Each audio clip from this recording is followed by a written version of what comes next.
ইমাম শাফি রহমতুল্লাহ আলাইহি বলেন, এই পৃথিবীতে তিনটা ইবাদত করা, আমল করা সবচেয়ে কঠিন। বলতে হবে আমার সাথে, কয়টা আমল করা সবচেয়ে কঠিন?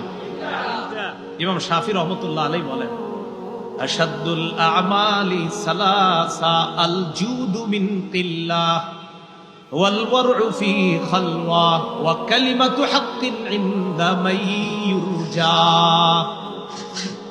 ইমাম শাফি বলেন, পৃথিবীতে তিনটা কাজ করা সবচেয়ে কঠিন। এক নম্বর, আল জুদু মিন কিল্লাহ, টাকা পয়সা কম থাকলে দান করা খুব কঠিন। আপনার পকেটে টাকা পয়সাই নেই, এই মুহূর্তে আরেকজন কয় স্যার কিছু দেন, আসি 5 টাকা, 2 টাকা দিয়ে দিমু, আর থাকে 3 টাকা, এটা দেওয়া খুব কঠিন। টাকা কম থাকলে দান সদকা করা খুব কঠিন। 2, ওয়াল ওয়ারউ ফি খালওয়া, নির্জনে আল্লাহকে ভয় করা খুব কঠিন। নির্জনে আল্লাহকে ভয় করা খুব কঠিন। এখানে যারা আছি আমরা সবাই, আমরা কিন্তু এই জায়গায় কেউ গুনাহ করতেছি না। এই জায়গায় কেমন যেন আমাদের সবার ভাব যে আমরা আল্লাহকে ভয় করি। আসলে সত্যি কথা, এখানে কেউ গুনাহ করতেছি না আমরা। কিন্তু ঘরে যান, দরজাটা বন্ধ করেন, আপনার মা নাই, আপনার বাবা নাই, আপনার আত্মীয় স্বজন কেউ নাই। দরজাটা বন্ধ করার পর রুমে আপনি একা আছেন, ডানে বামে ইলেকট্রনিক মিডিয়া আছে, মোবাইল আছে, ল্যাপটপ আছে, কম্পিউটার আছে। ইবলিস কয় নাটকটা দেখলে কোনো সমস্যা হবে না, একটু দেখো। ওই মুহূর্তে আল্লাহকে ভয় করা খুব কঠিন।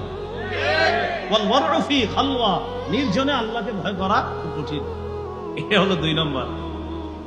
3 নম্বর, ওয়া কালিমাতু হাক্কিন ইনদা মান ইউরজা, যার কাছে কিছু আশা করা হয় তার সামনে হক কথা বলা খুব কঠিন। যার কাছে কিছু আশা, সুদখোরের কাছে আপনি আশাবাদী, এই বেটা সুদের টাকা পকেটে নিয়ে আপনার কাছে আসছে, আসার পর কয় ভাই, মানুষে কয় আমার ব্যবসাটা নাকি হারাম।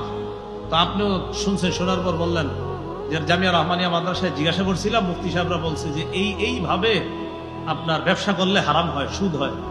তা আপনি চিন্তা করলেন, আমি যদি এটা বলি তাহলে হ্যাঁ আর আমারে কিছু দিবে না, পকেটে কিছু নিয়ে আসছে। আর যদি আমি বলি না না, মানুষ বললে হবে নাকি আপনি সুদি কারবার করেন, আপনার এটা পুরো ঠিক আছে, তখন পকেট থেকে বের করে করেন কিছু খায়। ওয়া কালিমাতু হাক্কিন ইনদা মান ইউরজা, যার কাছে কিছু আশা করা হয় তার সামনে হক কথা বলা খুব কঠিন। বসে 100টা ভুল করলেও কয় আপনি ঠিক করছেন। কেন বলে? প্রমোশন যদি না বাড়ে। এজন্য বসে যা করে, আমি কি তোমাদের সাথে যে 1 বছর ছিলাম, আমার কোনো আচরণে তোমরা কষ্ট পেয়েছো? কষ্ট কিন্তু পাইছে, কয় না। আপনি কোনো অন্যায় করেন নাই, কোনো ভুল করেন নাই, কেন? আমার যেন প্রমোশন বাড়ে। ওই যে ইমাম শাফি বলেন, কালিমাতু হাক্কিন ইনদা মান ইউরজা, যার কাছে কিছু আশা করা হয় তার সামনে হক কথা বলা বড় কঠিন কাজ। বলেন পৃথিবীতে কয়টা কাজ সবচেয়ে কঠিন? 1 নাম্বার, টাকা পয়সা কম থাকলে সদকা করা। 2 নাম্বার, নির্জনে আল্লাহকে ভয় করা খুব কঠিন। 3 নাম্বার, যার কাছে কিছু আশা করা হয় তার সামনে হক কথা বলা খুব কঠিন। কিন্তু আমরা ইনশাল্লাহ 3টা করেই দেখাই দিব ইনশাল্লাহ। টাকা পয়সা কম থাকলেও দান করব, নির্জনে আল্লাহকে ভয় করব, যার সামনে হক কথা বলা দরকার